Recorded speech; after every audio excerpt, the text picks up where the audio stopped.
Hello നമസ്കാരം. എല്ലാവർക്കും cooks and ക്രാഫ്റ്റ്സിലേക്ക് സ്വാഗതം.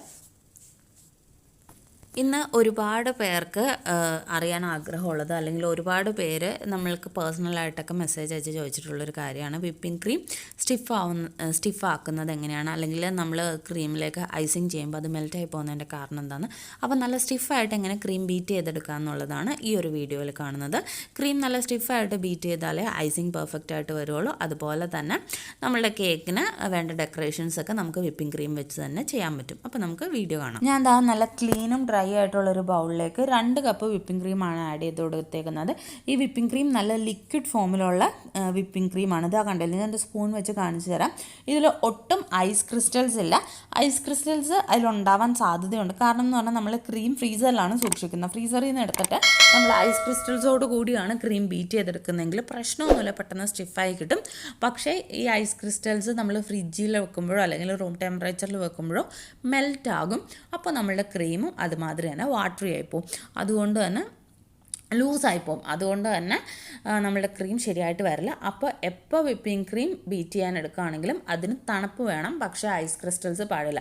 അങ്ങനെ നല്ല തണുപ്പോട് കൂടിയ ഐസ് ക്രിസ്റ്റൽസ് ഇല്ലാത്ത വിപ്പിംഗ് ക്രീം അച്ചീവ് ചെയ്തെടുക്കാനായിട്ട് നമ്മൾ ചെയ്യേണ്ടതെന്ന് പറഞ്ഞു കഴിഞ്ഞാൽ ക്രീം ആവശ്യമുള്ളതിന് ഒരു 2-3 മണിക്കൂർ മുമ്പ് ഫ്രീസറിൽ നിന്ന് ക്രീം എടുത്തിട്ട് ഫ്രിഡ്ജിൽ സൂക്ഷിക്കുക. അപ്പോൾ ഐസ് ക്രിസ്റ്റൽസ് എല്ലാം പോയിട്ട് മെൽറ്റായി കാണും. അതുപോലെ തന്നെ നല്ല തണുപ്പും കാണും ക്രീമിന്. ഇതാണ് നമ്മൾ വിപ്പിംഗ് ക്രീം ബീറ്റ് ചെയ്യുമ്പോൾ ശ്രദ്ധിക്കേണ്ട ആദ്യത്തെ കാര്യം. ക്രീമിന് ഐസ് ക്രിസ്റ്റൽസ് ഒന്നും പാടില്ല, പക്ഷേ നല്ല തണുപ്പും വേണം. പിന്നെ നല്ല ഡ്രൈയും ക്ലീനും ആയിട്ടുള്ളൊരു ബൗളിൽ വേണം ക്രീം മിക്സ് ചെയ്തെടുക്കാൻ. പിന്നെ ഞാനിവിടെ ഉപയോഗിക്കുന്നത് ഒരു ഹാൻഡ് ബ്ലെൻഡറാണ്. അത് വെച്ചാണ് ഞാൻ ഇവിടെ ബീറ്റ് ചെയ്തെടുക്കുന്നത്. അപ്പോൾ ഇതിൽ ഒരുപാട് സ്പീഡ് ഓപ്ഷൻസ് ഉണ്ട്.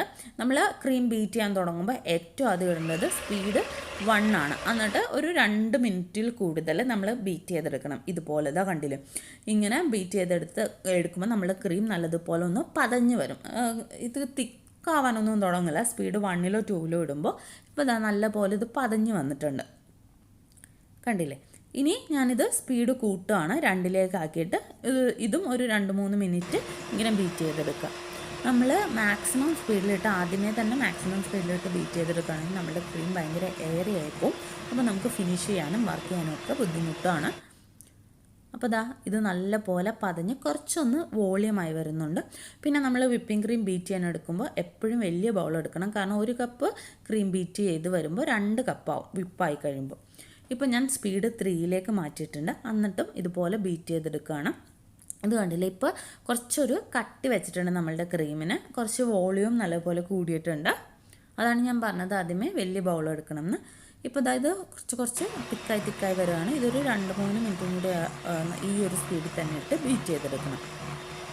പിന്നെ നമ്മൾ വിപ്പിംഗ് ക്രീം ബീറ്റ് ചെയ്യുമ്പോൾ വിപ്പ് ചെയ്തെടുക്കുമ്പോൾ എപ്പോഴും ഒരു ഡയറക്ഷനിലേക്ക് വിപ്പ് ചെയ്തെടുക്കുന്നതാണ് നല്ലത്. പിന്നെ ചിലർ ഈ ബൗളും അതുമാതിരി ഈ ബീറ്ററിൻ്റെ ബ്ലേഡും ഒക്കെ ഫ്രീസറിൽ വെച്ച് തണുപ്പിക്കാറുണ്ട്. അതിൻ്റെ ഒന്നും ആവശ്യമില്ല. ഇങ്ങനെയാണെങ്കിലും ബീറ്റായി കിട്ടും.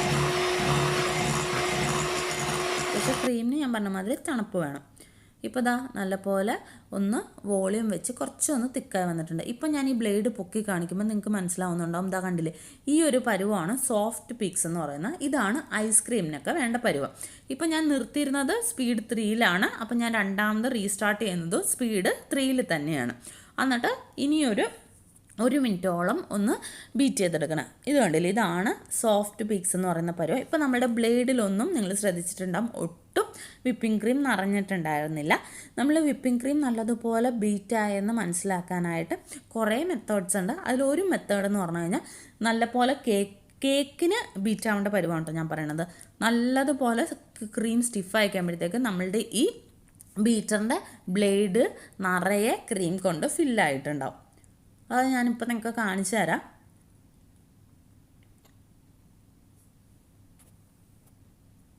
സോഫ്റ്റ് പീക്കായിരുന്ന സമയത്ത് ബ്ലേഡിലൊന്നും ഒട്ടും ക്രീം ഉണ്ടായിരുന്നില്ല. ഇപ്പോൾ ഇതാ ഞാൻ പിന്നെ ഇട്ട് നല്ലപോലെ ബീറ്റ് ചെയ്തെടുത്ത് ഇപ്പോൾ സ്പീഡ് 4-ലേക്ക് ഞാൻ കൂട്ടിയിട്ടുണ്ട് കേട്ടോ ഇപ്പോൾ. അപ്പോൾ ദാ ഇത് ബീറ്റ് ആക്കിയിട്ട് ഞാൻ ഇടയ്ക്ക് ബ്ലേഡ് ഒന്ന് നിങ്ങൾക്ക് പൊക്കി കാണിച്ചു തരാം. അങ്ങനെ ബിഗിനേഴ്സിന് ഏറ്റവും നന്നായിട്ട് ക്രീം സ്റ്റിഫായോ എന്ന് അറിയാനുള്ള നല്ല മെത്തേഡ് ഈ ഒരു ബ്ലേഡിൻ്റെ ഉള്ളിലേക്ക് ക്രീം ഫില്ലാവുന്നത് മനസ്സിലാക്കുന്നതാണ്. അപ്പോൾ ആ ക്രീം നല്ലപോലെ വോളിയം വെച്ചിട്ടുണ്ട്. നിങ്ങൾക്ക് തന്നെ കാണുമ്പോൾ മനസ്സിലാവുന്നുണ്ടാവും. അതുമാതിരി ഒന്ന് നല്ലപോലെ കട്ടിയായി വന്നിട്ടുണ്ട്. പക്ഷേ കേക്കിന് ഇത്രയും പോരാ കേട്ടോ. ഇപ്പോൾ നമ്മൾ ആ ബ്ലേഡ് മൂവ് ചെയ്യാൻ പഴയ മാതിരി അത്ര ഒരു മൊബിലിറ്റി ഉണ്ടാവില്ല, കുറച്ച് ടൈറ്റ് ആയിട്ടുണ്ട്. ഇപ്പോൾ ഇതൊരു മീഡിയം പീക്സാണ്. നമ്മളുടെ ബീറ്ററിൻ്റെ ബ്ലേഡിൻ്റെ ഒരു 1/4 ഭാഗത്തോളം ക്രീമായിട്ടുണ്ട്. ഇനി നമ്മൾ നേരത്തെ പോലെ തന്നെ 4 സ്റ്റാർട്ട് ചെയ്ത് ഒന്നും കൂടി ബീറ്റ് ചെയ്തെടുക്കുകയാണ്. നല്ല സ്റ്റിഫായിട്ട് ക്രീം കിട്ടണമെങ്കിൽ, കേക്കിൽ മെൽറ്റ് ആവാതിരിക്കണമെങ്കിൽ കുറച്ചും കൂടി ബീറ്റ് ചെയ്തെടുക്കണം. അപ്പോൾ അതാ ഞാൻ കുറച്ചും കൂടി ബീറ്റ് ചെയ്തെടുക്കുകയാണ്. ഇത് ഒരുപാട് ഇട്ടിട്ട് അങ്ങോട്ട് ഓവർ മിക്സ് ചെയ്യരുത്. അപ്പോൾ ക്രീം കേർഡിലായിട്ട് വെള്ളം ബട്ടറായി പോവും, ബാക്കി വെള്ളവും വരാൻ തുടങ്ങും. അപ്പോൾ ഇപ്പോൾ നമ്മളുടെ ബ്ലേഡ്സിൻ്റെ ഉള്ളിലേക്കൊക്കെ ഒരു പകുതി ഭാഗത്തോളം ക്രീം കയറിയിട്ടുണ്ട്. ഈ ഒരു പരുവത്തിൽ നമ്മൾക്ക് ഐസിങ് ചെയ്തെടുക്കാവുന്നതാണ്. ക്രീം നല്ല സ്റ്റിഫായി വന്നിട്ടുണ്ട്. പിന്നെ ഇത് കുറച്ചുകൂടി നമ്മൾക്ക് കണ്ടില്ലേ, ഒരു സ്പാച്ചില വെച്ച് ഇങ്ങനെ കുറച്ച് ബലത്തിൽ തട്ടുമ്പോൾ താഴത്തേക്ക് വീഴുന്നുണ്ട്. ഇത് ഒരു 4 മണിക്കൂറൊക്കെ സ്റ്റിഫായിട്ട് മെൽറ്റ് ആവാതെ ഇരിക്കും. പക്ഷേ നമുക്ക് കുറച്ചും കൂടി നല്ല രീതിയിൽ, ഇപ്പോൾ ഡെലിവറി ചെയ്യേണ്ട കേക്കാണ്, കുറച്ച് അധികം ട്രാവലൊക്കെ ഉണ്ടെങ്കിൽ ഇത് കുറച്ചും കൂടി ഒന്ന് ബീറ്റ് ചെയ്തെടുക്കണം. അപ്പോൾ ഞാൻ പറഞ്ഞില്ലേ, ബ്ലേഡിൻ്റെ ഉള്ളിലേക്ക് ഫുള്ളായിട്ട് ക്രീം ഫില്ല് ചെയ്യുന്ന ആ ഒരു പരുവം വരെ ബീറ്റ് ചെയ്തെടുക്കുകയാണെങ്കിൽ കുഴപ്പമില്ല. നല്ല സ്റ്റിഫായിട്ട് ഒരു 8 മുതൽ 10 മണിക്കൂർ വരെ മെൽറ്റ് ആവാതിരിക്കും. അപ്പോൾ ഇത് സ്പാച്ചില വെച്ച് എല്ലാ ഭാഗത്തുനിന്നും നല്ലപോലെ ഒന്ന് ഇളക്കി കൊടുക്കണം. എന്നിട്ട് പിന്നീട് നമ്മൾ ബീറ്റ് ചെയ്യാൻ തുടങ്ങണം. അപ്പോൾ നമ്മൾ നേരത്തെ പറഞ്ഞ മാതിരി തന്നെ ബീറ്റിംഗ് സ്പീഡ് 4-ലാണ് ഇടേണ്ടത്. എന്നിട്ടൊരു അര മിനിറ്റൊക്കെ കഴിയുമ്പോഴത്തേക്ക് സ്പീഡ് ഞാൻ കംപ്ലീറ്റ്ലി ഫുൾ സ്പീഡിലാക്കി കൊടുത്തിട്ട് നല്ലപോലെ ബീറ്റ് ചെയ്യാണ്. ഇത് പ്രത്യേകം നമ്മൾ പെട്ടെന്ന് നമ്മൾ ആ ബ്ലേഡ് ചെക്ക് ചെയ്ത് നോക്കണം. കാരണം ഓവർ ബീറ്റ് ആയി പോരുത്. ഓവർ ബീറ്റ് ആയി കഴിഞ്ഞ് കഴിഞ്ഞാൽ നമുക്ക് വർക്ക് ചെയ്യാൻ ബുദ്ധിമുട്ടായിരിക്കും. അതുപോലെ തന്നെ കേർഡിലായിപ്പോവും. ഇപ്പോൾ ആ ബ്ലേഡിൻ്റെ ഉള്ളിലേക്ക് ഫുള്ളായിട്ട് ക്രീം വന്നിട്ടുണ്ട്. ഈ ഒരു പരുവം മതി നമുക്ക്. ഇങ്ങനെയാണെങ്കിൽ ഒരു 8 മണിക്കൂർ വരെ ഉറപ്പായിട്ടും ഇത് മെൽറ്റ് ആവാതിരിക്കും. ഇതാ കണ്ട്, നമ്മൾ മിക്സിംഗ് ബൗൾ തല കീഴായിട്ട് പിടിച്ചാലോ കമത്തിയിട്ടാലോ, ഞാൻ കമത്തിയിടാൻ മറന്നു പോയതാണ്ടോ, ഒന്നും നമ്മൾ ക്രീം താഴത്തേക്ക് വീഴില്ല. അപ്പോൾ ഈ ഒരു രീതിയിൽ നമ്മൾ വിപ്പിംഗ് ക്രീം ബീറ്റ് ചെയ്തെടുക്കുകയാണെങ്കിൽ നല്ല സ്റ്റിഫായിട്ട് മെൽറ്റ് ആവാത്ത ക്രീം നമുക്ക് കിട്ടും. സ്പാച്ചില വെച്ച് കൊട്ടി കാണിക്കുമ്പോഴും നല്ല ശക്തിയിൽ കൊട്ടുമ്പോഴും അത് താഴത്തേക്ക് വീഴുന്നില്ല. ആ സൈഡിലിട്ട് കൊട്ടി കഴിഞ്ഞപ്പോഴാണ് താഴത്തേക്ക് വീണത്. ഇനി നമുക്ക് ഇതുപോലെ തന്നെ നല്ലപോലെ കവർ ചെയ്തിട്ട് ഒരാഴ്ച വരെ ഫ്രിഡ്ജിൽ സൂക്ഷിക്കാവുന്നതാണ്.